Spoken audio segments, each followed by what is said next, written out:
Ah oui, c'était quoi déjà le détective? Mais t'as pas dit le profil.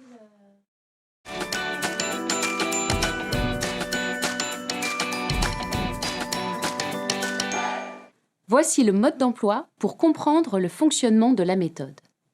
Je vous rassure, c'est plus simple que de monter un meuble en A1 et A2. On commence par une question ou une phrase du quotidien comme « C'est qui ? On mange quoi ce soir ?» ou « On fait quoi ce week-end ?» L'objectif, c'est de répondre à la question à la fin de l'unité, sous forme de mission.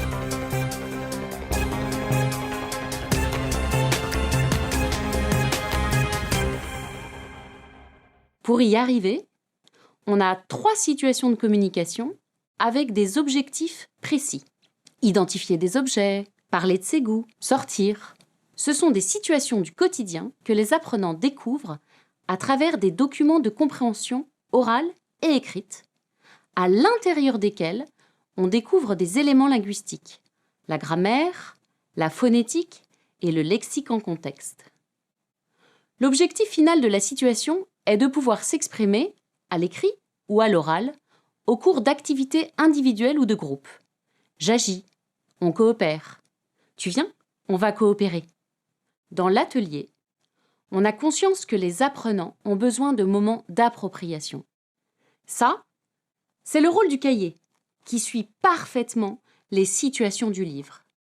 Et puis surtout, on a besoin de moments de pause.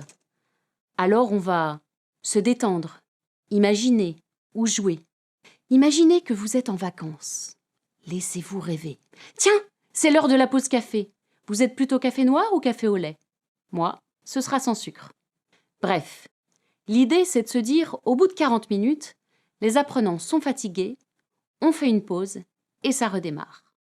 Après les 3 situations, il y a 3 autres moments clés. Le lab langue et culture, avec des touches culturelles et des activités de réemploi qui peuvent être faites une fois que l'on a terminé une situation, par exemple, ou alors à la fin des 3 situations. Et puis il y a 2 ateliers. Un atelier d'expression orale, un atelier d'expression écrite. Alors on peut décider de suivre la linéarité du manuel ou de changer de rythme.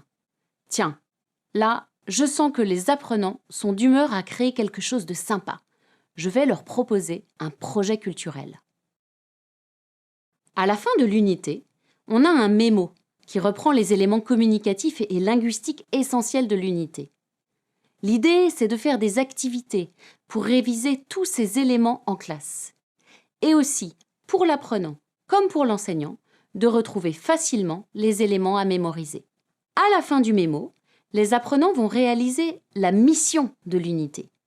Une mission en 3 étapes qui reprend les objectifs communicatifs de l'unité afin de répondre à la question ou à l'affirmation posée en début d'unité.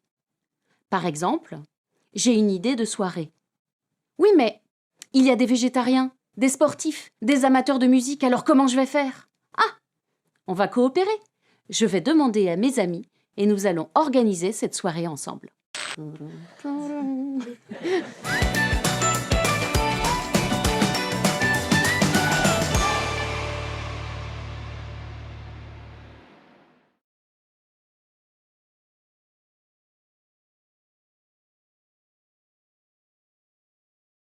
Bonjour à tous, je suis Amandine Diogo et je vais vous présenter le nouveau manuel des éditions Didier Fleu, Édito Pro B1, que j'ai coécrit.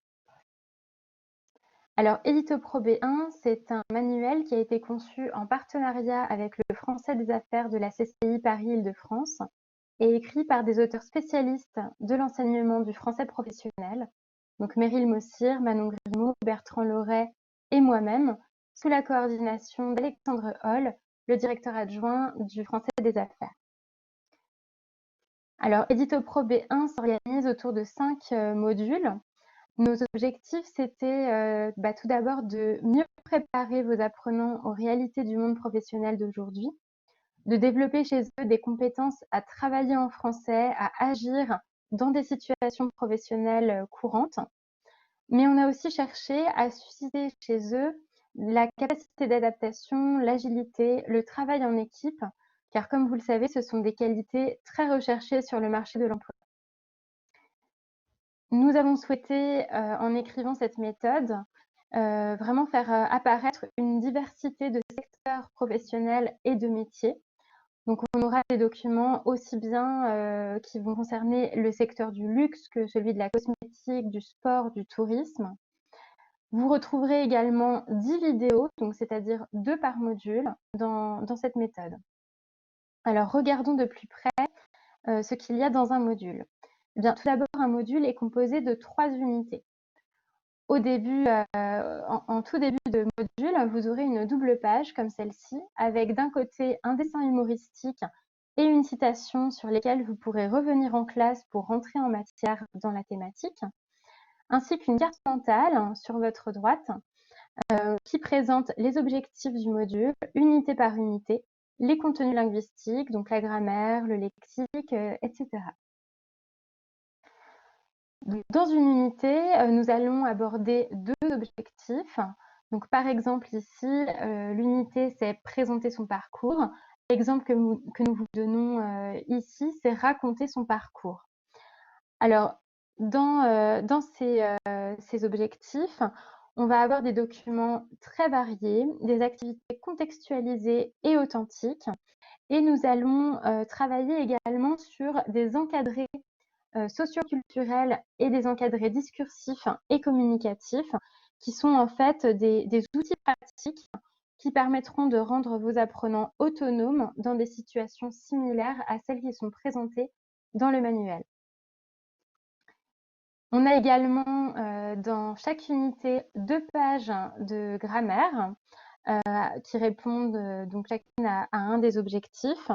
Ce sont des leçons approfondies avec à chaque fois une activité ou 2 de repérage et une approche du point de grammaire, de la règle, avec une démarche actionnelle. Chaque unité se termine également par une page de vocabulaire ainsi que d'une leçon de phonétique. Vous aurez également des pages tendance monde du travail sur le format d'une page magazine lecture plaisir avec des documents authentiques autour des innovations, des nouvelles pratiques, des tendances en entreprise et des activités pour ouvrir des discussions, des échanges sur ces thématiques.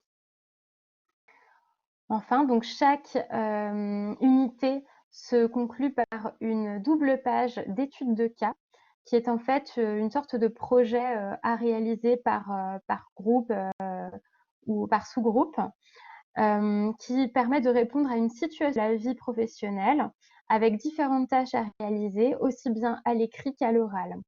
Ces études de cas se terminent par une petite grille d'évaluation qui va favoriser l'évaluation entre pairs.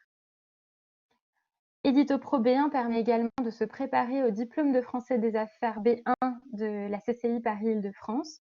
Donc, vous retrouverez des entraînements à ces épreuves. Les exercices de systématisation pour s'entraîner à utiliser un point de grammaire, un point de lexique, des formules types de communication sont accessibles sur l'application OnPrint. Donc, en scannant, en flashant la page du manuel, l'apprenant aura accès à des activités complémentaires.